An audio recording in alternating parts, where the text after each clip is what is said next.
Giordano Bruno was no ordinary martyr.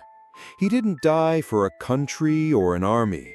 He died for an idea, for believing that human thought should have no boundaries. And because of that, he was sentenced to the fire. Bruno was born in 1548 in the small town of Nola, near Naples, Italy. Europe was under the rule of the Catholic Church. The Inquisition was at its peak. Any idea that contradicted religious dogma was treated as heresy. At 17, Bruno joined the Dominican order. There, he studied theology, philosophy, logic, and astronomy. But he soon began to question what he was taught.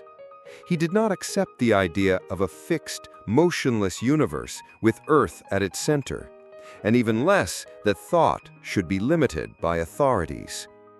Influenced by Nicholas of Cusa, Copernicus, and Plato, Bruno went beyond the heliocentric theory. He proposed something even more radical for the time. The universe is infinite. The sun is just one star among many.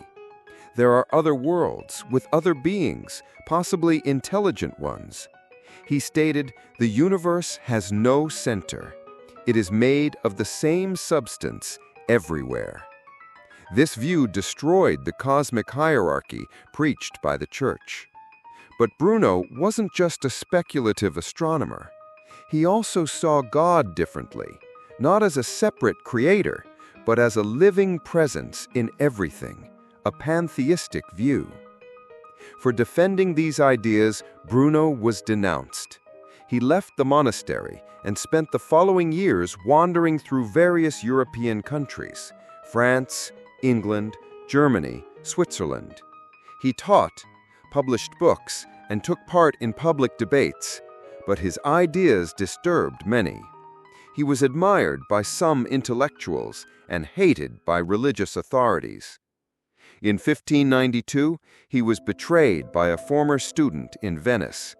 He was arrested by the Inquisition and taken to Rome. For 8 years, Bruno was interrogated, pressured, and threatened. They wanted him to recant.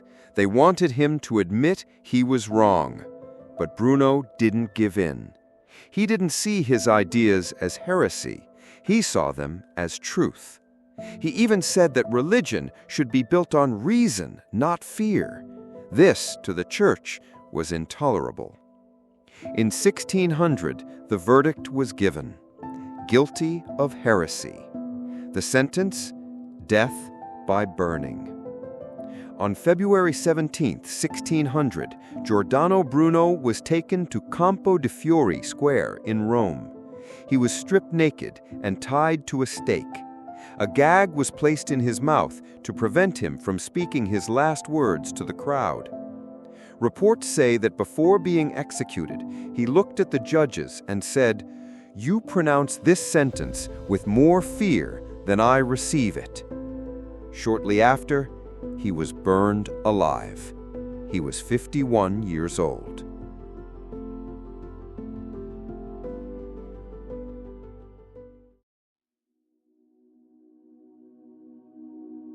Bruno was condemned for imagining an endless universe, for seeing God in all things, for believing thought should not be censored. He died without seeing his ideas accepted, but centuries later, science proved he was right on many points. The universe is indeed vast. There are billions of galaxies, and the sun is just one star among countless stars. Today, a statue honoring him stands exactly where he was burned, Campo de' Fiori. He looks silently toward the Vatican. Bruno reminds us of something fundamental. Freedom of thought has always come at a price. He was neither a saint nor a traditional scientist, but he was brave enough to say what he believed, even knowing the fate it would bring. And the question remains: how many of us today still fear thinking differently, fear being misunderstood, being canceled? Bruno died because he thought beyond. And maybe that's exactly what the world needs more than ever. They burned his body, but they could not extinguish the flame.